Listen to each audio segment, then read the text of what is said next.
ஃபேமிலிஸே எல்லாருக்கும் வணக்கம் ஃபேமிலிஸே. மூச்சுக்கு 300 தடவை ஃபேமிலிஸே ஃபேமிலிஸே என நான் ஸ்கேன் பண்றேன்னு எல்லாருமே சொல்றீங்க ஃபேமிலிஸ். ஆனா நான் உண்மையிலேயே ஸ்கேம் பண்ணவே இல்லை ஃபேமிலிஸ். அவங்க ஏமாறுற வரையும் ஏமாத்துறவன் ஏமாத்திக்கிட்டே தான் இருப்பான். இது ஏன் சொல்லுன்னு பாத்தீங்கன்னா, பொதுவை அன்புன்னு சொல்லிட்டு ஒரு சின்ன பையன் ரீசெண்டா கார் வாங்குறத போட்டு ஒரு வீடியோல போட்டுருக்காப்ல. ஃபேமிலிஸ் நம்ம பாத்தீங்கன்னா புதுசா ஒரு கார் வாங்க போறோம் ஃபேமிலிஸ். எனக்கு ரொம்ப ரொம்ப ரொம்ப ஹாப்பியா இருக்கு ஃபேமிலிஸ். அதை பார்த்துட்டு ஒரு 15 வயசு சின்ன பையன் எப்படி கார் வாங்க முடியும் அப்படின்னு நிறைய பேருக்கு நிறைய டவுட். ஏன் திமுங்களா எப்படி? அதான் முதல்ல நானும் யோசிக்கிறேன். சரி ஓகேப்பா, நான் பையன் வீடியோ போடுறான் கஷ்டப்பட்டு, அதனால பணம் வந்திருக்கோம், சரி வாங்கியிருக்கிறான் அப்படின்னு நினைக்கிறான். வீட்டுல கஷ்டப்பட்டு வெளியே போட்டு கார் வாங்கியிருக்காப்பா அப்படின்னு நினைச்சா, நம்ம எந்த கார் வாங்க போறோம்னா தார் ராக்ஸ் தான் ஃபேமிலிஸ் வாங்க. ஆனா சின்ன பையன் என்ன பண்ணிருக்கான்னு பாத்தீங்கன்னா, இன்ஸ்டாகிராம்ல ஸ்டோரி ஒன்று போட்டிருக்காருப்பா. என்னன்னு பாத்தீங்கன்னா, ஒர்க் ஃப்ரம் ஹோம் ஜாப். இதுல வந்து நீங்க 1000 ரூபாய் கட்டினீங்கன்னா 17,000, 2000 ரூபாய் கட்டினீங்கன்னா 27,000, 3000 கட்டினா 30,000 சொல்லி ஒரு பெட்டிங் ஆப். அதை பத்தின பெட்டிங் ஆப் ப்ரொமோஷனே பண்ணக்கூடாது.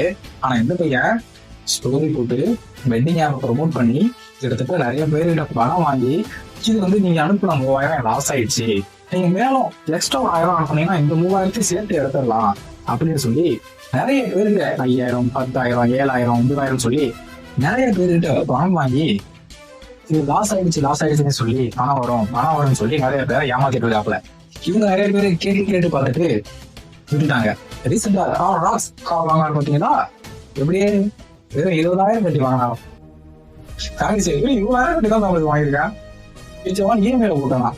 வெறும் 20,000 தான் ஃபேமிலிஸ். இப்போதைக்கு கார் கட்டியிருக்க ஃபேமிலிஸ். மிச்சம் இருக்கிற எல்லாமே இஎம்ஐக்கு போட்டாச்சு ஃபேமிலிஸ். ஆனா வீடியோ பேசும்போது கிட்டத்தட்ட 2 லட்சத்துக்கு மேல கையில வச்சுக்கிட்டே தான் ஃபேமிலிஸே நம்ம டாலர்ஸ் கார் வாங்க போறோம் ஃபேமிலிஸே அப்படின்னு கிட்டத்தட்ட 2 லட்சம் கட்ட வச்சு பேசிக்கிட்டு இவர் இன்ஸ்டாகிராம் மட்டும் 20,000 கட்டினாரு சொல்லி வீடியோ போறாப்புல.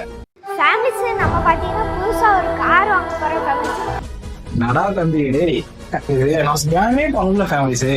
ஒரு 10 பேர் பணம் இருந்தாங்க ஃபேமிலிஸ். ஒர்க் ஃப்ரம் ஹோம் ஜாப்னு சொல்லி ஸ்டோரி வச்ச ஃபேமிலிஸ். அதுல ஒரு 10 பேருக்கு லாஸ் ஆயிடுச்சு ஃபேமிலிஸ். இந்த லாஸ் நான் மட்டும் திருப்பி கொடுக்குறேன்னு சொன்னாங்க ஃபேமிலிஸ். ஒர்க் ஃப்ரம் ஹோம் ஜாப்னு போட்டிருந்தா ஃபேமிலிஸ். அதுல ஒரு 10-20 பேருக்கு மணி லாஸ் ஆயிடுச்சு ஃபேமிலிஸ். சரி, work from home job loss ஆகுதுன்னு சொல்ற, ஆனா என்ன ஜாப் எப்படி லாஸ் ஆச்சு? ஸ்டாக் மார்க்கெட்ல இன்வெஸ்ட் பண்ணியா? எப்படி லாஸ் ஆச்சு? அதை சொல்லலையே. ஆனா வாங்கினங்கிற லாஸ் ஆச்சுங்கிற, லாஸ் ஆன அமௌண்ட் எடுக்கிறதுக்கு எங்க அமௌண்ட் கேட்க, அதுக்கப்புறம் அவங்கள்ட்ட பதிலே சொல்றது இல்லை. இப்போ ரீசெண்டா நீங்க கார் வாங்க போறேன்னு சொன்னாலும் அதுக்கு கொஞ்சம் எல்லாரும் ஒரு வீடியோ போடுவோம், பயந்து போயிட்டான். யூடியூபர், இன்ஸ்டாகிராம் சொல்லிட்டு மற்ற செலிபிரிட்டிஸ் எல்லாருமே வந்தீங்கன்னா இந்த பையன் பண்ண ஸ்கேமை பத்தி வெட்ட வெளிச்சத்துக்கு கொண்டு வந்தாங்க. அடுத்த வார்த்தை ஃபேமிலிஸ்ன்னு சொல்றதே தவிர அவங்கள உன்னோட உண்மையான ஃபேமிலிஸா நினைச்சிருந்தா அவங்களை இப்படி ஏமாத்திருப்பியா? அவங்கள்ட்ட பணம் வாங்கிட்டியா? இதுதான் நீ உன்னோட சப்ஸ்கிரைபர்ஸ் மேல வச்சிருக்க அன்பா, பாசமா? இல்ல அவங்க உன்னோட மேல வச்சிருந்த நம்பிக்கையை நீ பாழாகிட்ட? இந்த வார்த்தை சொல்லும்போது எனக்கு சொல்லி ஆயிடுச்சுங்க. என்ன சொல்றான், நான் மட்டும்தான் கேம் ஆப் வந்து ப்ரொமோட் பண்றனாலும் வேற யூடியூபர் யாருமே ப்ரொமோட் பண்ணலையோ அப்படிங்கிறான். ஏன் நான் மட்டும் தான் கேம் ப்ரொமோஷன் போட்டுட்டு இருக்கேன்? இங்க இருக்க எந்த யூடியூபருமே கேம் ப்ரொமோஷன் போடவே இல்லையோ. பெட்டிங் ஆப்ஸை ப்ரொமோட் பண்ணக்கூடாதுன்னு மத்திய அரசு தடை சட்டமே போட்டிருக்கு.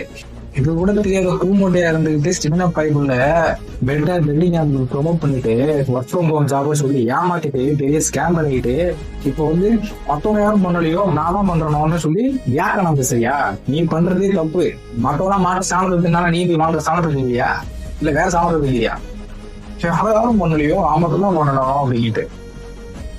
தம்பி, நீ பண்ணது ரொம்ப பெரிய தப்ப ஓட்டிக்கிட்டு பாதிக்கப்பட்டவங்களாம் அமௌண்ட் அனுப்பு. இல்ல சேர்த்திருக்க வழிதான் நீ போவ. இதோட முடிச்சுக்க. இது மீண்டும் கண்டினியூ பண்ணுன நல்லா இருக்காதுன்னு சொல்லிட்டேன். மக்களே, நீங்களாவது கொஞ்சம் கேர்ஃபுல்லா இருங்க. நோய் வேறங்கிறது எதுவும் கிடையாது. ஸ்டாக் மார்க்கெட் கத்துக்கோங்க, அதுல எப்படி ட்ரேடிங் பண்றது, எப்படி இன்ட்ராடே பண்றது, அதை பத்தி லேர்ன் பண்ணுங்க. அதை பத்தி கத்துக்கிட்டே அதை இன்வெஸ்ட் பண்ணுங்க. இது மாதிரி ஃப்ராட் பண்ணாங்க போறேன். அவங்க போய் பணத்தை கொடுத்து மாட்டிக்காதீங்க. உங்களுக்கு பணம் உங்களுக்கு அமௌண்ட் வரணும் அப்படின்னா நீங்க கஷ்டப்படாம வராது. ஒருத்தவங்களை பணம் கொடுத்துட்டு 1000 ரூபாய் கொடுத்துட்டு 10,000 கொடுப்பான் அப்படி நீங்க நம்பி கொடுத்தீங்கன்னா அது வேற உங்க மேல தப்பு இருக்கு. யாரையும் அவ்வளவு சீக்கிரம் நம்பாதீங்க. அவ்வளவு சீக்கிரம் இல்ல, யாரையுமே நம்பாதீங்க மக்களே. உங்களை மட்டுமே நம்பி நீங்க ஒரு செயல செய்றீங்களா அதை செய்யுங்க. மற்றவங்களை நம்பி அவங்க செய்வாங்க அப்படின்னு எதையுமே நினைக்காதீங்க. இருக்கிறவங்க முக்காவாசி எல்லாருமே ஃப்ராடுகாரர்களா இருக்காங்க. பார்த்துருங்க, கேர்ஃபுல்லா இருங்க. உங்க பணத்தை நீங்க தான் சேஃப்டியா பார்த்துக்கணும். இப்ப ஏமாத்துறவங்க சின்ன பிள்ளைங்கல இருந்து பெரியவங்க வரையும் யார் ஏமாத்துவாங்க யாராலுமே சொல்ல முடியல. சோ கேர்ஃபுல்லா இருக்க மக்களே. இதை பத்தி நம்மளோட கருத்தை கீழே கமெண்ட்ல சொல்லுங்க. நம்ம சேனலுக்கு ஃபர்ஸ்ட் டைம் இருந்தீங்கன்னா ஒரு லைக் போட்டு சப்ஸ்கிரைப் பண்ணிக்கோங்க. நெக்ஸ்ட் வீடியோல பார்க்கலாம். நன்றி, வணக்கம். யாரோ யார் இவனோ